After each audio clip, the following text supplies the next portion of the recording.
Mbola ho ampitongona ho aminareo any havana ny fahasoavana sy ny fiadanana avy amin'Andriamanitra ray sy Jesoa Kristy tompontsika. Amen. No fidiana mba hanao ny asan'Andriamanitra. No fidiana hiasa ho an'Andriamanitra. Zany no misongadina indray amin'ny mofinainantsika anio Eksodosy 3:30 ny andininy voalohany hatramin'ny andininy 2:20. No fidiana hiasa ny asan'Andriamanitra. Efa nanomboka ny toetra elaela tany anefitra ny zanak'Israely izay notarian'i Mosesy rehefa nivoaka avy tany amin'ny fanandevozana tany Egipta. Dia indro i Mosesy nanomboka nitarika ny vahoaka hiaina ny fiainam-pivavahana, ny fiainam-panompona izay antony lehibe ny alany ny voany avy tany amin'ny tany fanandevozana. Dia miroso tsikelikely mametraka ireo lalampivavahana sy fombafomba ara-pivavahana samihafa i Mosesy. Dia indro notoroan'Andriamanitra hevitra hifidy sokajin'olona ho lehiben'ny mpanao raharaha na ho lehiben'ny mpiasa anao ny asan'Andriamanitra. Hitantsika eto dia nofidian'Andriamanitra manokana i Oliaba sy Bezalila. Tena hitantsika eto mihitsy fa fifidianan'Andriamanitra manokana no tao amin'ireo mpanompon'Andriamanitra ireo. Tena niavaka ny fiantsoan'Andriamanitra azy. Voalaza amin'ny atsipiriany mihitsy ny momba amin'ny Bezalila ohatra. Bezalila zanaky Ory, zanaky Hora, avy amin'ny firenen'i Joda.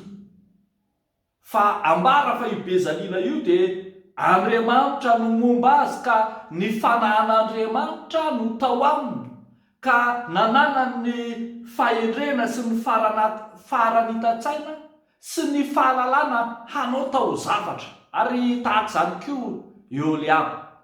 Ambara zany fa tena Andriamanitra mihitsy no nifidy nanendry ireto olona ireto. Ary ambonin'izany dia mbola faritana mazava ny asa miandry ireto mpanompon'Andriamanitra ireto. Ambara eto tany saina eto fa hisahana ireo asa fanompona ao anivon'ny fanaovana ny fananganana ireo fanaka masina rehetra miaraka tamin'ny fanorenana ny fiaran'ny fanekena sy ny tranolay fiaonana. Dia nomena amin'ny atsipiriana ny taridalana hanaovan'izy ireo zany asan'Andriamanitra zany. Mazava zany fa nofidiana izy ireo hiasa ny asan'Andriamanitra. Rehefa koa malala ny tompo, tena nofidiana ho vonjena ny mino.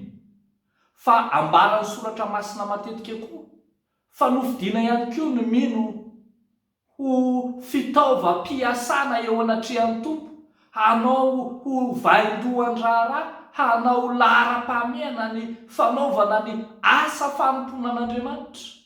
Andriamanitra manome ny talenta, Andriamanitra manome ny fahaiza-manao, Andriamanitra manome ny fanomezam-pahasoavana samihafa, dia manome anao izany mba hahatonga anao hampiasa ireny ho amin'ny fanomponan'Andriamanitra, hampiasa ny fahaiza-manaonao ao anatin'ny fiangonana, hampiasa ny fahaiza-manaonao ho fampandrosoana ny fanjakan'Andriamanitra teny ety an-tany. Nofidiana ianao arak'izany, nofidian'Andriamanitra ianao hampiasa izay anananao ho amin'ny fanompona an'Andriamanitra. Jesosy Kristy rehavako malala raha tonga atetỳ an-tany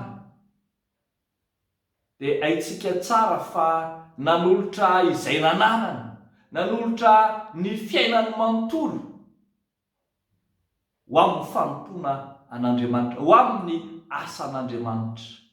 Ny tena mpanompo mino, ny mpanompo voavonjy, ny mpanompo manaradian'ny tompo dia mpanompo vonona hanolotra izay ananany, izay hainy, izay fanomezam-pahasoavana eny am-pelantanany mba entina anompona an'Andriamanitra.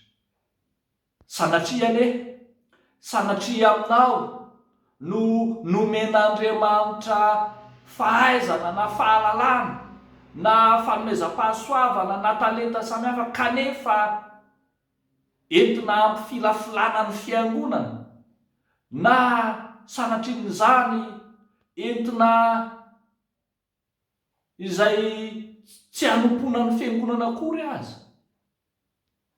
Tsarovy fa nantsona ianao, nantsona hiasa ho an'Andriamanitra.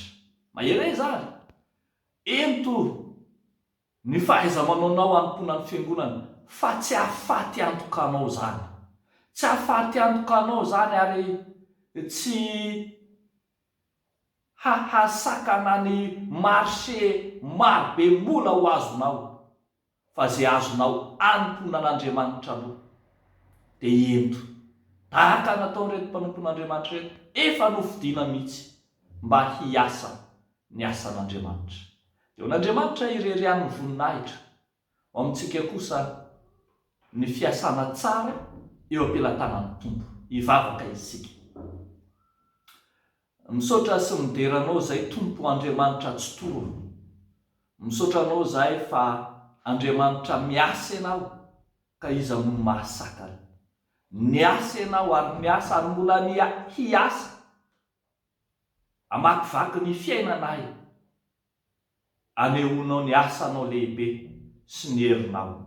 Ankehitriny tompo, misaotra anao izahay fa lehibe ny fitiavanao, asehonao miharihary amin'ireo mpanompo samihafa ny fahaiza-manao sy ny talenta samihafa, fampandrosoana ny fiangonana amin'ny alalan'ny fanomezam-pahasoavana samihafa. Misaotra tompo fa mahatsiaro izay ity andro anio ity, andro lehibe eo amin'ny fiainan'ny fiangonana, indrindra ny fiangonana FJKM manokana, izay fotoam-panokafana ny synôda lehibe fa 5 ny FJKM. Tompo, nandrandrana izany, napetraka teo am-pelantananao zany, dia indro mahatanteraka ianao, ka dia nidera sy nilaza ny voninahitra ho anao Andriamanitra ray sy zanaka fany amasina.